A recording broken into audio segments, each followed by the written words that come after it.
плюс пережили мы самое жахливое, это как бы, я как говорю, он, наверное, все круяда проходит от, как бы, как он в Азов этот стремился, то есть свою физическую подготовку, все, то есть он его обожал именно вот как, что это не просто батальон, где командиры, это как вот у них как семья, как какое-то побратимство, что они вот именно, что говорит, я легко могу повернуться спиной, но в спину я не получу, то есть вот какое-то такое вот у них. Просто это теперь, наверное, на всю жизнь отпечаток, потому что это в теле до сих пор отпечаталось на всю жизнь. Он 12 квітня вийшов на зв'язочок. Ну, зв'язочки, он говорит, мам, тут видео и голосовые даже грузятся плохо. В основном, он говорит, ты мне накидывай вопросы, у меня когда будет связь, я отвечаю. То есть у нас даже вот такого связи не было. И он 12-го был на связи, я знаю, даже если прочитано, все, для меня это достаточно. Даже если нет плюсика, прочитал, все, мой мальчик был, как бы, сын на связи.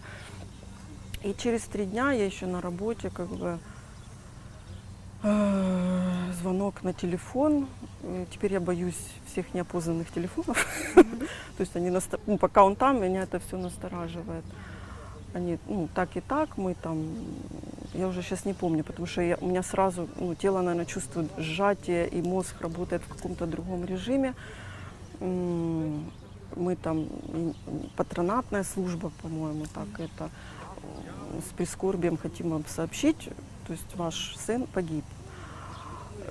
Я говорю, подождите, то есть у меня сначала минутная тишина, потом успеть вообще что-то говорю, может быть, тяжело ранен, может быть, без вести, что-то там вот, потому что в окружении, может быть, это какая-то ошибка, недостаточно проверено. И мне вот такой вот женский голос стальным говорит, на жаль, проверено 100%. Вот так. Они единственное, что, как бы вы же понимаете, они в блокаде, доступ до тел нет, а вам просто ждать, таким вот. Я понимаю девочек, не то, что там ледяной, не ледяной голос, но вот он такой робот. Это не самая лучшая миссия. Такие вообще звонки родным, близким, это очень тяжело, не позавидуешь, как бы, что им нужно делать. У меня в первый момент даже слез не было. Вот внутри, наверное, где-то, если доверять своему внутреннему, вот это неверие, начинаешь, это ж я так хочу, а мало ли, начинается просто истерика. Я его папе позвонила, папа, и невесте. И это, наверное, спасло тем, что и я была на работе, вокруг меня сотрудники, которые, как бы, когда они в этой ситуации, может, немножко трезвее мыслить. Анянь, подожди, с какого телефона звонили? Давайте проверять, проверим. Первая информация, которой все проверки, они на жаль. Единственное, что его невеста, она больше там, они в тусовке вот этих вот барышень, азовцев. Она говорит, там был задвоенный, и там реально мальчика, того, на жаль, убили. Он киевский, ТРО Азов был. Говорит, но они твердят, там прошли, откуда информация пришла, и там, то есть на 2-е или 3-е руки, пока эта цепочка доходила, все, в общем-то, твердили, проверено, будем проверять, потому что мы, и это было вот так, как они позвонили где-то вечером, часов 5, и где-то до 5 утра эта информация как бы проверялась, это бессонная ночь, вот так с телефоном, потому что, не дай бог, эту секунду пропустить, что, это ни о чем не сказать. Это, конечно, при этом я молюсь, я плачу, я верю. Я не верю в то, что это случилось, я верю, что живой не может такого, в общем. Это вообще сумбур, это, не знаю, это сложно вообще. И когда в 5 утра, и то не от официальных, а кто-то там из ребят выходил на связь с женой, и потому что в основном это как бы его невеста, в этом помогла, она начала там всем девочкам, кто из вас, кто там был, и начали, что мы вот прорывались сегодня, и мы Колю в обед видели его живым.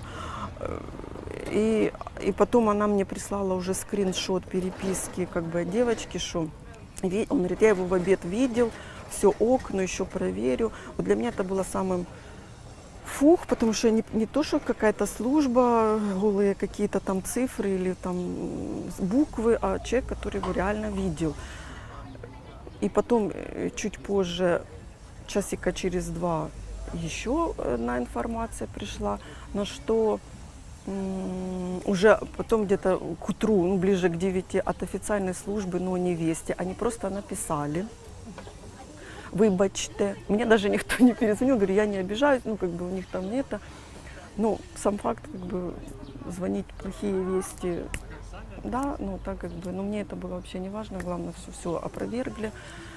И я ждала, когда он уже непосредственно, как бы, на связь, хотя бы вот какие-то слова. И то я ему не стала говорить, думаю, не буду ему там хватает, чтобы еще за это переживать. Уже потом он сам начал, но его всегда спасало чувство юмора при самых тяжелых этих. Он всегда как-то иронически ему говорит, ну, меня, говорит, тут уже 3 раза похоронили родичам, говорит, позвонили, ну, он когда пытался это все. И второй раз где-то тоже, я сейчас не скажу, у меня там, ну, это в скрине, ну, наверное, не важно, дата, недельки через 2-3. У них, наверное, было очень что-то тяжелое, потому что лично от него приходит смс, как бы, ну, она есть, если что, я там покажу. Мам, я не знаю, что со мной будет, когда эта смс вообще до тебя дойдет, потому что сейчас связи нет пока там. Ну, ти у мене найкраща. Ти сама краща мама на світі. Ну, дякую тобі за твою жертовність, за те, що ти там для мене в житті зробила. Я ніколи тобі не казав, бо хлопчик. Я тебе дуже люблю. Я эту, ну, когда уже лично от сына такое получаешь. Он прощался? Ну, вдруг что, то он сказал слова любви просто. Мам, потому что я не знаю, но я тебя люблю. Ну, это было ужас. Я не то, что ночь, я потом дальше еще неделю где-то не было никакой, больше, наверное, недели, никакой связи. Это было как загнанный зверь. То есть еще себя настроить было, младший ребенок в доме, настроить себя на работу. Мысли все там, они локально, ты не воспринимаешь ни солнца, ничего. Пока, вышел, опять же, то есть вышел на связь, и то у меня было, мне уже нужно было, чтобы от него смс, потому что просто прочитано, вдруг украли телефон, вдруг это уже не он там лазит. Уже этого было недостаточно, мне нужно было, чтобы уже ребенок, хоть какая-то именно связь. Поэтому